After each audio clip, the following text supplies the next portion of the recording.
All right, today we're gonna bring in some smart lights, and these are perfect because I do have my desk here, and I do have a couple of smart lights here, including my mannequin here. It's beautiful. I want it to match, so we're gonna set up two smart lights right here, right behind it. So they give you a couple things you should know. They give you the actual instructions how to set it up. You can remote into with your phone.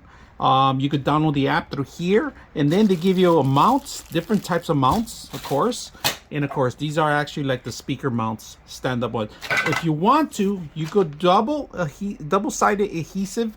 You could tape them underneath your desk if you want, but I already have LED lights underneath, so we're gonna stand these up and see how beautiful they look. So let's go ahead and do that.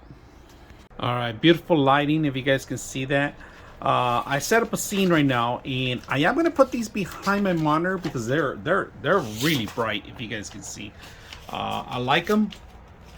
They're perfect for an environment. If you're gonna be streaming, you want them to see in the background.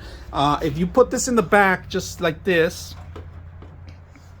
facing out like I did right now, they're gonna shine really good. So we're gonna do that, and we're gonna turn off all the lights, and you're gonna see all my LED lights in here and see how beautiful they look. So let's go ahead and do that.